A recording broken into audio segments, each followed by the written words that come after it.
Fala Tricolada, tudo bem? Alexandre Antônio na área.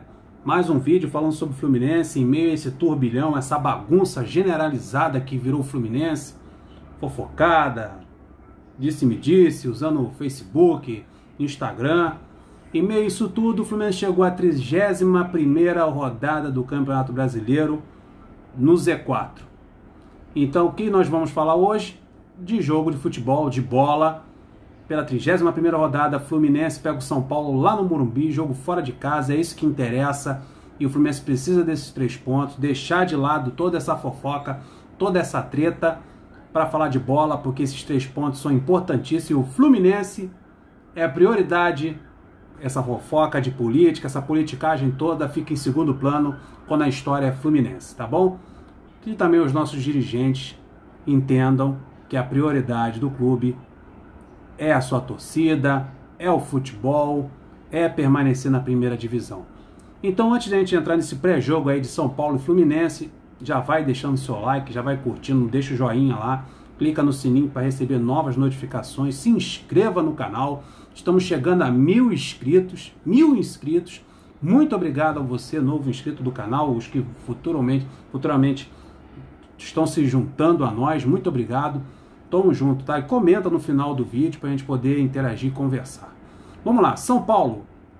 O Fluminense vai pegar o São Paulo. São Paulo joga no 4-2-3-1. É o esquema que o Fernando Diniz adotou lá no São Paulo. Aqui no Fluminense ele adotava somente o Alan na função de volante, um falso volante de marcação, né? Que o Alan sai mais. Então lá no São Paulo ele joga com 2 camaradas na frente da zaga, com 3 meias e um centroavante isolado. É uma formação diferente que ele adotava aqui no Fluminense, era o 4-3-3, mas não muda muita coisa não. É somente um posicionamento de peças diferente do que ele jogava aqui no Fluminense, que ele adotava aqui no Fluminense, mas o sistema de jogo é semelhante. Vamos lá, o São Paulo deve jogar com o Volpi no gol, na lateral direita o Daniel Alves, volta lá para a lateral direita, a dupla de zaga é Arboleda e Bruno Alves, e o lateral esquerdo o Reinaldo. A dupla de volantes, que não são tão volantes assim, porque são jogadores que saem mais, tem a mobilidade, é o Alan dele, né? Não o forte desses 2 jogadores não é tanto assim a marcação, somente o Tietê, que ele também faz a função de marcador, mas o Liziero não, o Liziero é um cara que sai mais, é um cara que é mais avançado. Então a dupla ali deve ser o Liziero, que volta de um problema físico, e o Tietê. Caso o Liziero não esteja 100%, ele não queira colocar o Liziero para voltar para jogar nessa partida, ele deve botar o Jusilei, que é um jogador mais de marcação, mas aí dá uma quebrada no sistema dele, porque o sistema dele é mais de toque de bola, o Jusilei é mais de desarme. Então deve formar o Liziero e Tietê, os 2 volantes na frente da zaga, mas são volantes que não têm por característica principal a marcação. O meio de campo é Vitor Bueno, Hernanes deve herdar a vaga do Igor Gomes, que ele recebeu o 3º cartão amarelo. Esse meio campo do São Paulo recebeu o 3º cartão amarelo. Hernanes deve voltar à equipe titular, ali centralizado na armação do jogo. E do lado direito joga o Antony, o jovem Antony, veloz e com muita qualidade. No lado esquerdo o Vitor Bueno. No ataque, o Pablo está voltando de um problema físico, de uma contusão, pode ser relacionado para o jogo, mas a princípio ele deve, como ele está jogando no Morumbi, jogando em casa, ele deve jogar com o Pato como titular no ataque da equipe São Paulina. É Pato ou Pablo no ataque. Então esse é o time do São Paulo. Bem, eu já falei aqui que o Igor Gomes recebeu o 3º cartão amarelo, Hernanes herda a posição dele no meio de campo, e o Pablo recuperou de problema muscular, voltou a ser relacionado para esse jogo importantíssimo contra o Fluminense. O Fluminense precisa, como nunca, conquistar esses 3 pontos. Vamos às características do São Paulo, que não é nenhuma novidade para a gente que é tricolor, que teve o Fernando Diniz como treinador. A gente sabe muito bem como o sistema... O Fernando Diniz é inovador até a página 9, né? Ele é inovador no seu sistema tático, mas também o time dele não tem variações táticas, né? É aquilo ali, se você montar um sistema para neutralizar esse sistema tático dele, ele não sabe como sair. Então ele é moderno até o ponto de você neutralizar o sistema tático dele. Eu vou falar aqui das características do São Paulo, falado por jornalistas paulistas, por pessoas que entendem da equipe São Paulo e que assistem o jogo, e a gente observa nos jogos do São Paulo. É a posse de bola, que não é nenhuma novidade, ele fazia isso aqui no Fluminense. O Fluminense tinha 65, 70 de posse de bola. Ele é um time, o São Paulo é um time que propõe o jogo, é ele que dá a iniciativa, é ele que toma a iniciativa do jogo, é ele que propõe como o time adversário deve jogar. Troca de passes, claro, posse de bola, troca de passes e volume de jogo, bastante volume de jogo, criação de oportunidades, mas diferente do Fluminense, também a gente pode ver, no Fluminense ele tinha essa proposta de posse de bola, propor o jogo, troca de passes, volume de jogo, criava oportunidades, mas a equipe não convertia. Talvez esteja na qualidade técnica de seus atacantes, ou até de alguns meias do São Paulo, que facilitam que essa bola entre, e no caso do Fluminense não entrava. E ele perdia bastante jogos aqui no Fluminense, o time jogava bem, tinha esse volume todo de jogo, mas não transformava isso em gol e não conseguia as vitórias, tanto que depois ele foi ser demitido. E agora no São Paulo ele está tendo uma sequência de vitórias, de bons resultados. Talvez seja pela qualidade de alguns jogadores maior do que a qualidade de jogadores da qualidade técnica dos jogadores do Fluminense. O Lisieiro e o Tietê são volantes, estão na posição de volante ali na frente da zaga, mas são jogadores que participam muito da ação do meio de campo, tanto pelo sistema dele de jogar. O Alan é também semelhante. Quando o Alan ele era treinador do Fluminense, o Alan ele pegava essa bola de trás e dava o início às ações do meio de campo.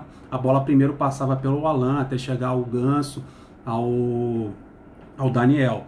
Então o Lisieiro é a mesma coisa. O Lisieiro sai muito, ele se aproxima muito dos meias. O Tietê também, ele tem uma velocidade, ele chega bastante, é um jogador de qualidade. Então ele não é adepto de volantes de marcação.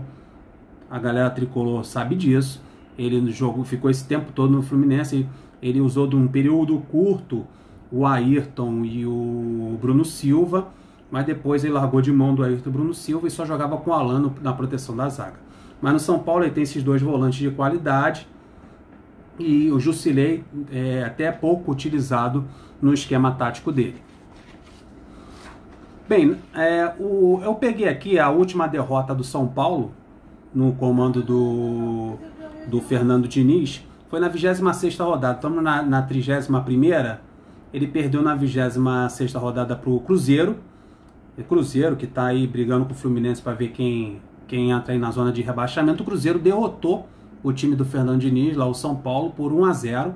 E a gente foi fazer uma pesquisada para saber o que aconteceu que fez o São Paulo perder uma sequência de vitórias e ser derrotado para a equipe do Cruzeiro, do Abel Braga. E é interessante, é exatamente o que acontece quando o Fluminense joga o sistema do Fernando Diniz com os times que tentam neutralizar o jogo do Fluminense, e dá certo, o Fluminense não consegue jogar. Foi isso que aconteceu com o São Paulo nesse jogo contra o Cruzeiro, e seria interessante, e é interessante o Marcão ficar esperto nisso, observar o jogo, ir lá assistir o tape do jogo Cruzeiro e São Paulo no Mineirão.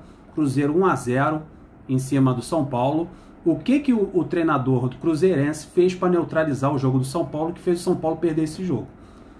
Então daí o Marcão vai observar, porque o Marcão está desde o começo do ano com a rapaziada do Fluminense, vai observar que é o mesmo antídoto, é o mesmo estratégia utilizada contra o Fluminense quando a rapaziada vem jogar aqui no Maracanã e impedir que o Fluminense tenha a iniciativa do jogo. O São Paulo perdeu devido à boa marcação do Cruzeiro. O Cruzeiro fez uma marcação adiantada no campo do Cruzeiro, pressionando a equipe cruzeirense, pressionando bastante, impedindo aquela iniciativa de Diniz, né, de jogar, aquela de troca de passes, de comando de jogo. Os jogadores não encontram espaços para ter esse volume de jogo, aquela troca de passes que faz eles ter bastante volume de jogo. Então a equipe cruzeirense fez isso, e as equipes fazem isso com o Fluminense, quando o Fluminense vem de trás tocando a bola, aquela jogadinha irritante na entrada da área, aquela tabela entre zagueiros e goleiro. Então as equipes pressionam, jogam em cima do Fluminense. Flamengo fez isso contra o Fluminense no Maracanã, Bahia fez isso. no início do segundo tempo contra o Fluminense, pressionou o Fluminense, jogou em cima do campo do Fluminense. O Grêmio fez isso quando o Fluminense jogou contra o Grêmio no Maracanã. No segundo tempo, o Grêmio adiantou suas linhas, Renato adiantou suas linhas, jogou no campo do Fluminense, impedindo que o Fluminense tivesse esse volume de jogo, essa troca de passes. E é isso que o Marcão tem que se apegar, e é esse sistema que o Fluminense tem que se utilizar, porque se o Fluminense ficar espelhando o jogo do São Paulo, vai dar ruim. Por que vai dar ruim? Porque a qualidade de um time é um, a qualidade do time é outro. Então, o que acontece? Ou você neutraliza e faz um outro tipo de jogo, ou você joga igual, aí quem tiver a melhor qualidade vai ganhar o jogo. Então, o que o Cruzeiro fez? Ele tirou a saída de bola do São Paulo e não deixou jogar. É isso que o Fluminense tem que fazer lá no Morumbi. Não deixar jogar, porque também eles criam oportunidades. Por exemplo, esse último jogo do São Paulo, e nesse jogo contra o Cruzeiro na 26ª rodada, o São Paulo foi um jogo que o São Paulo criou menos oportunidade de jogo. Então, para você ver que a equipe cruzeirense, ela neutralizou o jogo do São Paulo por completo, diminuindo a criação de chances e de jogadas e impediu a derrota do São Paulo. O macete é esse: impedir a troca de passes, o volume de jogo. O Fluminense saiu um pouquinho de suas características e ser agudo, jogar no campo do São Paulo, pressionar, esquecer que está jogando fora de casa e partir para cima do São Paulo, principalmente porque quem precisa mais desses 3 pontos é o Fluminense do que o São Paulo. Quem está no Z4 é o Fluminense. Então o Fluminense que tem que ir para as ações do jogo e jogar, impedir que o São Paulo venha tocando essa bola e tendo esse volume de jogo. O Fluminense deve usar a mesma característica que foi usada pela equipe cruzeirense e dificultar a saída da defesa e usar a marcação alta. O Fluminense já está escalado, é o mesmo time que empatou com o Vasco. Eu tenho uma crítica a essa formação, porque Alan e Yuri deram certo ali na frente da zaga. A gente tem uma sensação de proteção maior ao Nino e ao Digão, e a cobertura de Gilberto e Caio, mas a minha reclamação é com a dupla de ataque. Johnny Gonzalez já era para ter ido para o banco há muito tempo, não faz gol e chuta torto, perde várias oportunidades, é uma correria danada. Se for para fazer correria, ele deveria ser atleta de fundista, ir para o atletismo, porque para jogador de futebol, atacante principalmente, ele tem que criar oportunidade, perigo de gol e fazer gol, e isso ele não está fazendo. Eu já daria a oportunidade para outro jogador no lugar do Ione. Manteria o Marcos Paulo no ataque, mas o Ione no meu time já iria para o banco de reserva. Daí você me pergunta, qual a opção? O João Pedro não é mais opção, porque o João Pedro foi afastado por falta de foco na profissão. Foi observado que ele não tá com a cabeça no Fluminense, está com a cabeça em outro lugar, e ele foi afastado. Então a gente tem um cara a menos no banco. Espero que o Evanilson seja relacionado.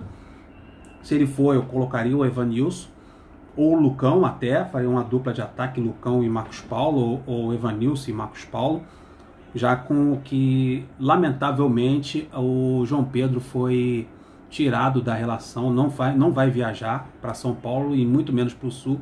Isso é ruim, porque o goleador da equipe é o camisa 9 que nós temos, e seria uma dupla reeditada do Sub-20, ele e Marcos Paulo no ataque. É uma pena o João Pedro ter sido tirado. Isso mostra também que essa fofocalhada, essa contenda, essa diretoria agindo dessa maneira bizarra que está agindo em redes sociais, está afetando o trabalho também. O Marcão também não ajuda, afastando quem joga bola e deixando de afastar alguns jogadores que estão mal há muito tempo, e vocês sabem muito bem quais são, e esses jogadores não são afastados. Infelizmente o João Pedro está fora da relação e a gente vai de Ione Gonzalez e Marcos Paulo de novo. Vou falar aqui a escalação é a mesma contra o Vasco, repito, é Muriel no gol, lateral direito Gilberto, dupla de zaga Digão e Nino, Caio Henrique na lateral esquerda, dupla de volante Alan e Yuri, meias avançados Ganso e Daniel, e os 2 atacantes Johnny Gonzalez e Marcos Paulo. Que Deus nos abençoe, Deus nos proteja, Deus nos defenda, que João Paulo II esteja conosco, que a gente consiga esses 3 pontos, não sei de que forma, mas que nós venhamos a conseguir, e que o Fluminense saia de São Paulo com esses 3 pontos, porque a coisa tá feia, mas a coisa é decidida dentro de campo. Já vimos times em crises maiores se crescerem na hora que nós não somos chamados de guerreiros à toa, e o guerreiro é grande, é forte na adversidade também. Muito obrigado pela atenção de vocês, muito obrigado por estar junto, não deixa de comentar lá. Pré-jogo Fluminense São Paulo, vamos junto para esse jogo aí, a 31ª rodada, vamos arrancar esses 3 pontos, se Deus quiser. Saudações tricolores, até o próximo vídeo.